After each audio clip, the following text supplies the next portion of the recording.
Then God came to Laban the Aramean in a dream at night and said to him, "Be careful not to say anything to Jacob, either good or bad." Jacob had pitched his tent in the hill country of Gilead when Laban overtook him, and Laban and his relatives camped there too.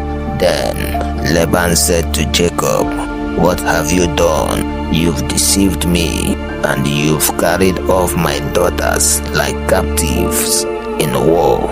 Why did you run off secretly and deceive me? Why didn't you tell me so I could send you away with joy and singing to the music of tambourines and harps? You didn't even let me kiss my grandchildren and my daughters goodbye. You have done a foolish thing. I have the power to harm you, but last night the God of your father said to me, 'Be careful not to say anything to Jacob, either good or bad.' Now you have gone off because you long to return to your father's house. But why did you steal my gods?" Jacob answered Laban, "I was afraid because I thought you would take your daughters away from me by force. But if you find anyone who has your gods, he shall not live. In the presence of our relatives, see for yourself whether there is anything of yours here with me, and if so, take it." Now Jacob did not know that Rachel had stolen the gods. So Laban went into Jacob's tent, and into Leah's tent, and into the tent of the two maid servants, but he found nothing. After he came out of Leah's tent, he entered Rachel's tent. Now Rachel had taken the household gods and put them inside her camel's saddle and was sitting on them. Laban searched through everything in the tent, but found nothing. Rachel said to her father, "Don't be angry, my lord, that I cannot stand up in your presence. I'm having my period." So he searched but could not find the household gods. Jacob was angry and took Laban to task. "What is my crime?" he asked Laban. "What sin have I committed that you hunt me down?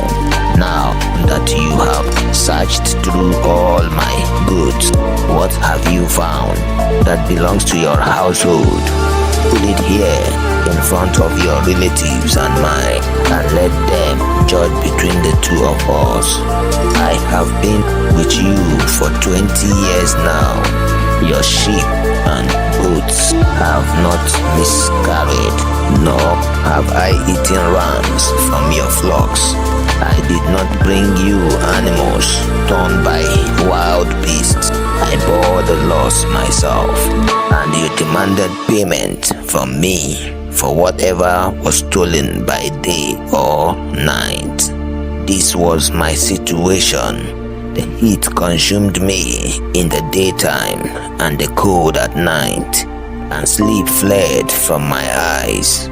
It was like this for the 20 years I was in your household. I worked for you 14 years for your 2 daughters and 6 years for your flocks, and you changed my wages 10 times. If the God of my father, the God of Abraham, and the fear of Isaac have not been with me, you would surely have sent me away empty-handed. But God has seen my hardship and the toil of my hands, and last night he rebuked you." Laban answered Jacob, "The women are my daughters, the children are my children, and the flocks are my flocks. All you see is mine. Yet, what can I do today about these daughters of mine, or about the children they have borne? Come now, let's make a covenant, you and I, and let it serve as a witness between us." So Jacob took a stone and set it up as a pillar. He said to his relatives, "Gather some stones." So they took stones and piled them in a heap, and they ate there by the heap. Laban called it Jegar Sahaduta, and Jacob called it Gilead. If you are not following Bible readings, you are probably never going to see us again. If you are, then congratulations, you are growing every day.